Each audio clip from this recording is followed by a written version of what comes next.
Wajapat, thank you for making time.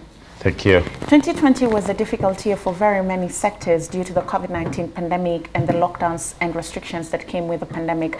What kind of year did the horticultural sector have? We had both sides. Of course, when on 13th of March, when Kenya announced the first incident or first case was reported, I remember we had a meeting in one of the hotels in Nairobi discussing food safety. And the rest, it became darker. The government of the day got into action. For some reason, the world suspended all flights, passenger flights, which largely carry cargo. And for us, that was a difficult moment, but for a while. Then we got into challenge with the cost of freight into the marketplace because we didn't have enough flights that will go with passenger, and then ordinarily at the belly we'll have cargo, then passenger on top, and that will not happen. So I remember we moved into action and quickly discussed with the KQ to get our cargo to certain destinations, and they were able to. From there, then we've experienced challenges when it came to lockdowns in our marketplace, particularly in Europe, where we export more, Australia, and all over. So it's quite a bit difficult, but I can tell you for free, we remained resilient. Mm-hmm. Our food continued going, mm-hmm. and about 8 weeks later, we got back on track, mm-hmm. and we were able to come back to about 80 to 90% capacity.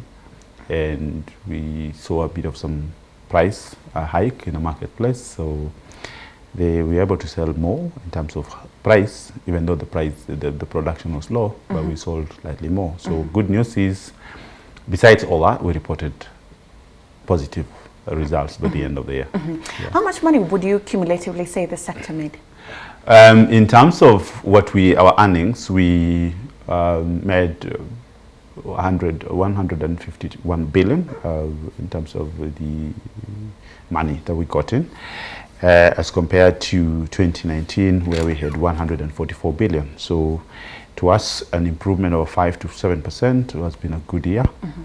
besides every hardship. Nevertheless, besides getting that money, most of it again went back into cost of freight. Mm-hmm. Yeah. And I like the fact that you mentioned cost of freight, because that's one of the challenges that the sector has been constantly talking about. Yeah. If you could paint up a visual picture, how much money goes into freight, and from the 151 billion shillings that you made, how much went into freight, and how does that affect your profit margins? It's a bit, thank you for that question. What is very frustrating is that the cost of freight in our business is the highest component. And the challenge that we have is our partnership with our government has not been very responsive as we ought to, because other governments all over the world went into action to support their people, particularly when it comes to freight. Our government did not. Mm-hmm. So we had to bear that cost. So ordinarily between here and Europe, we'll sell at $1.5. But during this pandemic, particularly last year when it hit, that cost went up to $4-5 per kilo. And we could not stop supply because there was a demand, and we also needed to feed the populations on the other side. But on this other side, it was difficult to raise those margins. Now the rate has stabilized at about $1.8 to $2.2 based on which destination. That is still very high as compared to what our neighbors and our competitors are enjoying. For example, some of our competitors from Africa, perhaps the neighboring countries, get that cargo to the marketplace at $1, 1.3, when we are still at 1.8 to 2, sometimes 2.5, particularly when we are getting into this high season.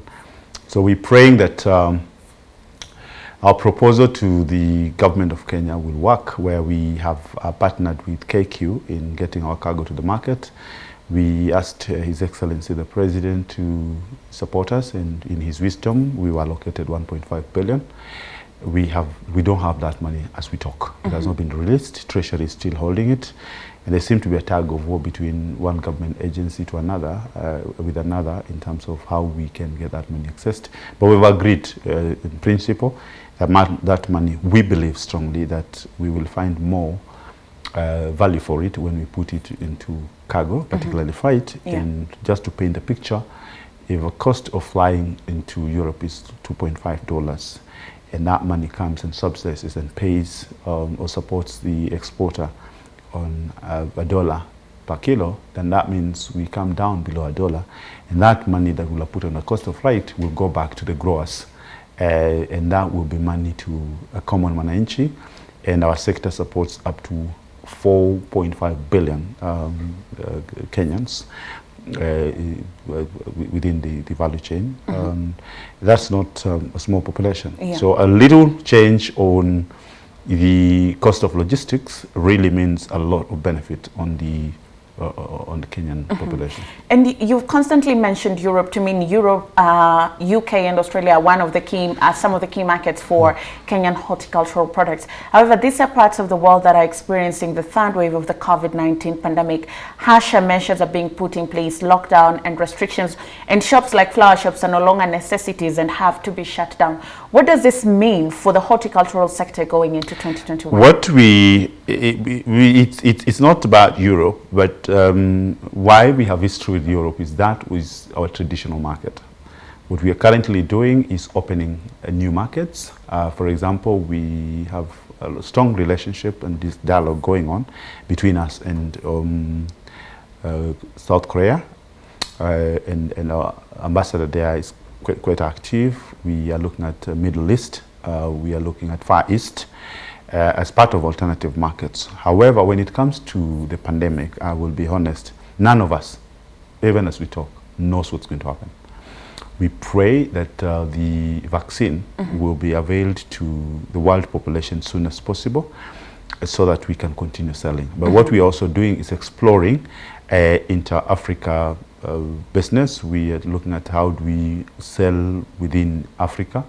However, just like Europe is experiencing a second and third wave, we are not very sure how this is going to happen in this part of the world. So we remain optimistic and very objective that things will improve.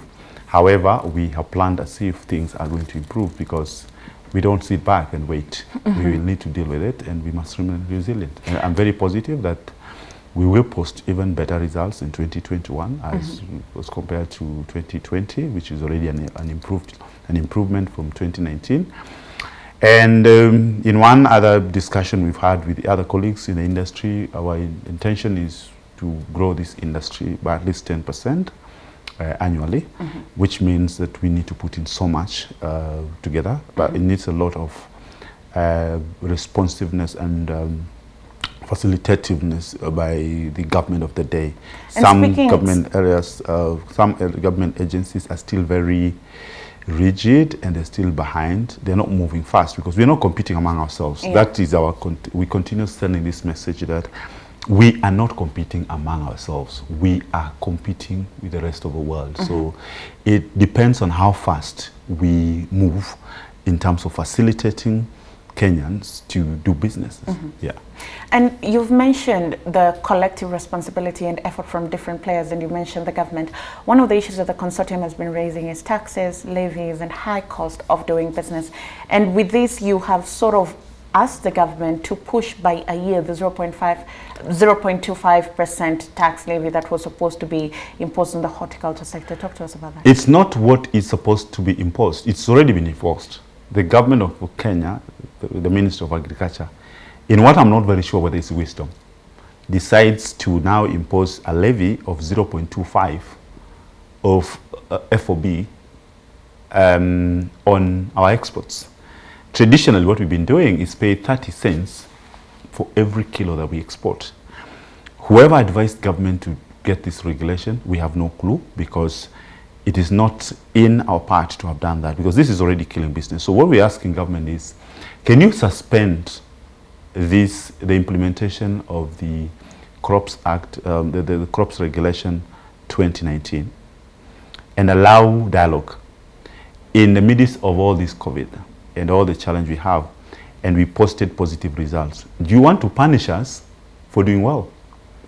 If you're not punishing us for doing well, why don't you encourage us who have been able to be to report some positivity, being given an opportunity to do better and support other industry and professions that have really suffered. Because once agri is active, people find an alternative, because we all have to eat, we all have to drink. There's a lot of Minister of Health is pushing people to eat proper diet, and this comes from farming. So if we discourage the already existing industry players, you basically say, listen, you want us also to collapse, which we're not doing. So what we're saying here is that for some reason, government has certain officers who are very responsive. But we don't know what happens, because along the way, things seem to be slowing down, or perhaps those who are against are more. And for us, we're not in a context between government and ourselves. It's not about them against us or us against them. It's about working together. And I believe that we are stronger together. Yeah. So Finally, for us, it's a very simple thing. We continue saying government needs to do this. We are asking government to release the stimulus package. We're asking government to be facilitatory, and we're asking government to be considerate even when they bring certain changes in the industry. Finally, 30 seconds on my clock as I come to a close. Earlier on, you'd mentioned you're projecting the sector to grow by 10% in 2020. What other projections are you having in terms of finances and performance? If the taxes and levies will be discussed and properly sorted, something that is acceptable across the board, then we can always grow this industry within at least 10% annually. But if things continue the way government seems to be imposing unnecessary taxes and levies, it becomes a tall order, because then the cost of doing business in this country becomes expensive. And that means that you're discouraging, we'll have less exports out, and that means less resources inside. And even domestically, it becomes difficult for people to invest in agri, and yet this is the only industry for me. I believe that we can all invest and get the benefits within a short period of time that can support the livelihood of many Kenyans, particularly in the rural setup. Majapadha Sawileve, thank you for making time. Karibu.